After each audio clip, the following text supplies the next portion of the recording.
So we've had the big beasts resigning. There may be others. I'm certainly waiting to hear what Nadeem Zahawi, the education minister, is going to do. Penny Mordaunt, who has a long career in Downing Street. It's interesting to see what she will do.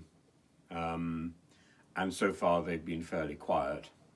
But the real problem is anybody who actually wants to bid to replace the Prime Minister is going to have great difficulties if they are the first people to walk out of the door. So there is a tradition in the Conservative Party, he who wields the dagger doesn't wear the crown, and that's certainly true of Michael Heseltine, if you think back to 1990.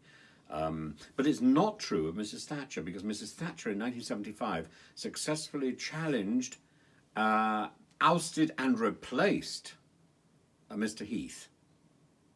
So that's one thing. So we wait to see. Are there other ministers who are going to resign? We've seen Bim Afolabi resigning spectacularly on Sky News Live.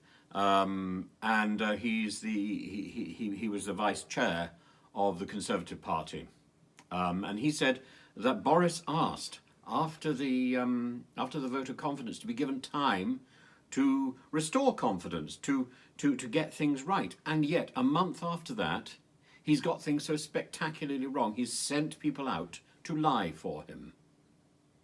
So simple. And then says, oh yes, I forgot, it just doesn't wash. This man has a history of,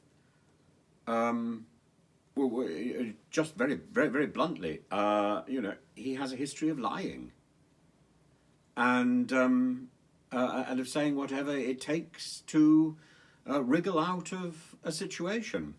That doesn't work with a tradition which we've got in this country about trust.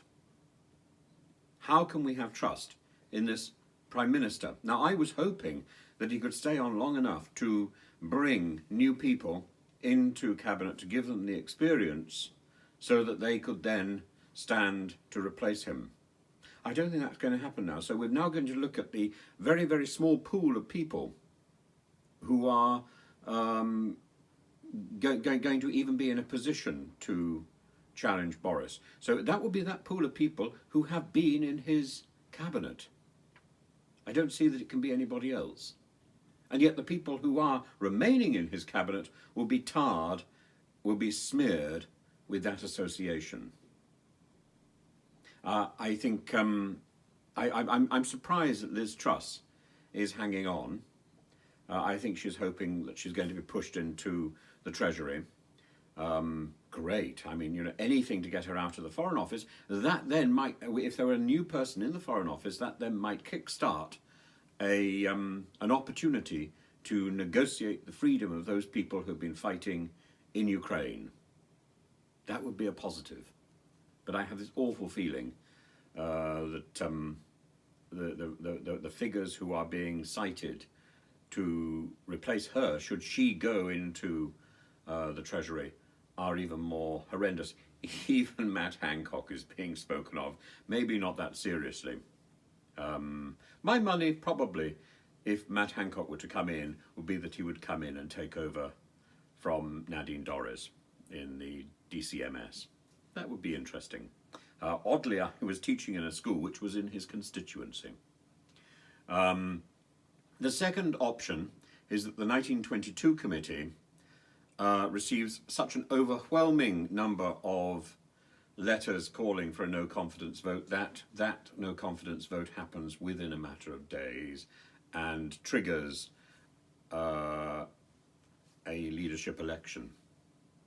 There are only 32 or 33 people who need to change sides for that no confidence vote to be successful. So if, for example, Graham Brady were to receive 360 letters calling for a no confidence vote, it wouldn't matter what the rule is. There is a third option, and the third option is something I wouldn't put beyond Boris, and that is that tomorrow morning he calls a general election. Those are the three options that are possible. Number one, more ministers resign and force Boris's hand.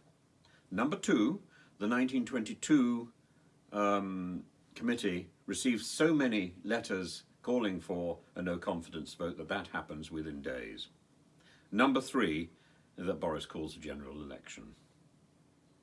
That would fit in very well with the scenario that Rees-Mogg is peddling, that Boris has won such an extraordinary election victory at the 2019 election that he could only be replaced by the people.